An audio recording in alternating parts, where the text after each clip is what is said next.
Welcome to Bardelli TV. My name is Niklas, and today I'm talking to Erik Berndtson.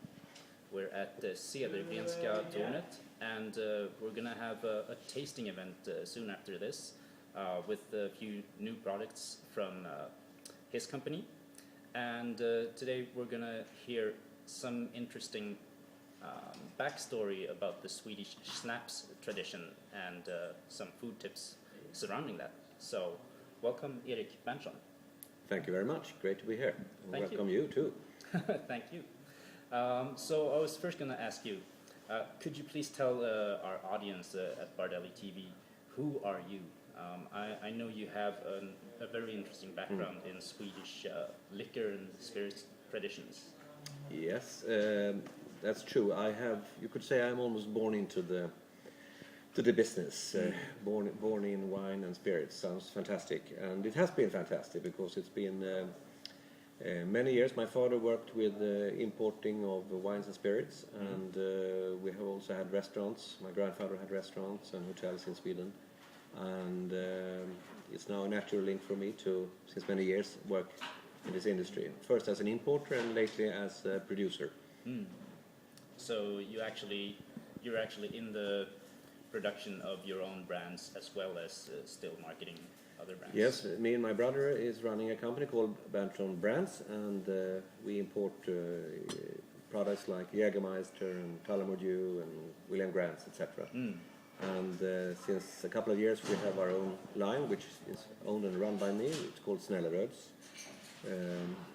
The purpose with Snälleröds and why we started this is because there's been a gap since 1917 when we had almost prohibition in Sweden, like in the United States.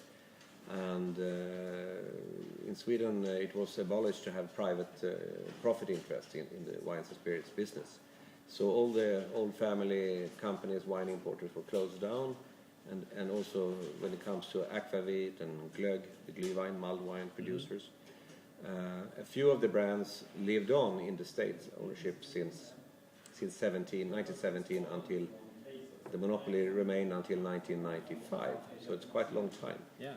And the reason for putting Snälleröds alive, so to speak, was that the tradition of the innovation rather was almost gone. So almost 100 years we had the same sort of aquavits that remained from that time. Yeah. And it was really a challenge how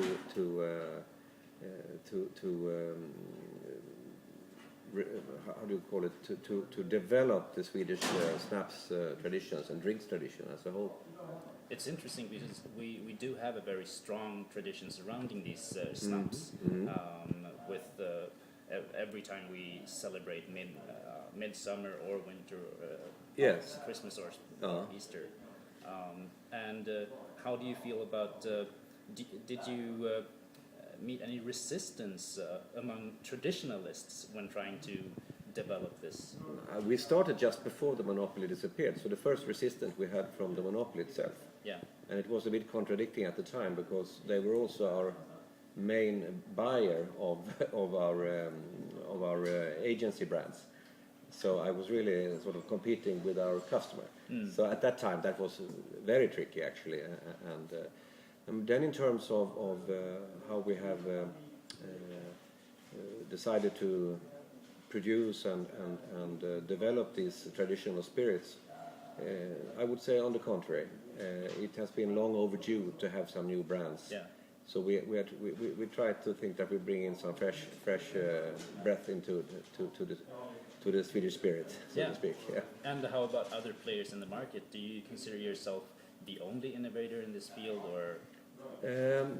I don't know. The first brands that arrived, many have come and gone these past 10 years.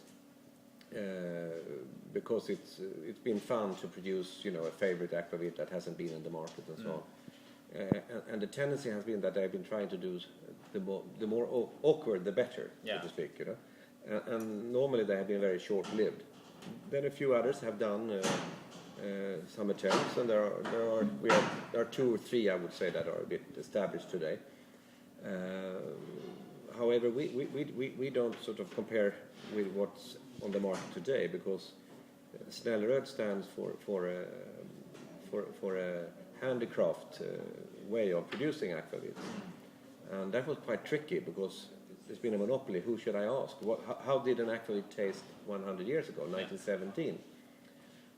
First of all, they were surely not produced with pesticides and fertilizers. So we decided to make organic. So they're all certified organic snapses, which also, to me, ensures that we have the original flavors. We also make our own aromas. Today you can buy aromas from big companies, and in the beginning I thought that was the only way to do it, because it was almost forgotten how to do it the real way. But we found a guy who had learned from another guy who dates back to at least to the 1920s within the old monopoly system. Yeah. And so therefore I'm pretty sure that we have found out what makes the difference. And it's more flavor, your own aromas that you produce yourself through distillation and various processes.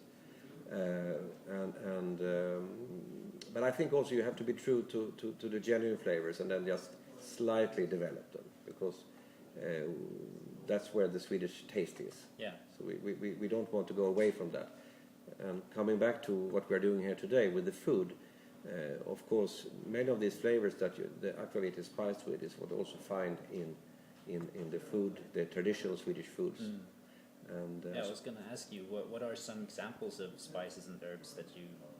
Well, for the aquavit, we first of all, if it is an aquavit, there is a law, which is the EU law, which says that it has to contain caraway, so kummin in Swedish, and fennel, fänkål, yeah, or dill. So caraway and or fennel or dill, and or dill. I see. Yeah, so that is what it has to be in, if you call it aquavit. And it's the same in Norway and Denmark, which also have aquavits. And then you have something called brännvin, which is basically flavored vodkas or spiced vodkas, you could say. And there you are much freer in what you use, what sort of herbs and spices you're using. We use, of course, also citrus. We use we have caraway in one of them, but citrus is very important to get the freshness in the aquavits, of course. And that goes very well with the food, because the Scandinavian food, as you will discover, unless you have, I'm sure you've done it before, but our traditional food and what we have at the Christmas time and other smörgåsbord occasions comes from the way we preserve food. So it's dried food, it's pickled food, it's smoked food, and well, those are the basic ones, and salted, of course. Yeah. So we need a lot of drink to get this fat and strong tastes down. so that's why it goes so well together. Yeah. So and that also sounds like a rationalization of why we drink liquor at all or spirits at all in Sweden. Well, probably yes. Don't forget the cold climate as well. Oh yes. Yeah. So we need it. We need it. We probably do.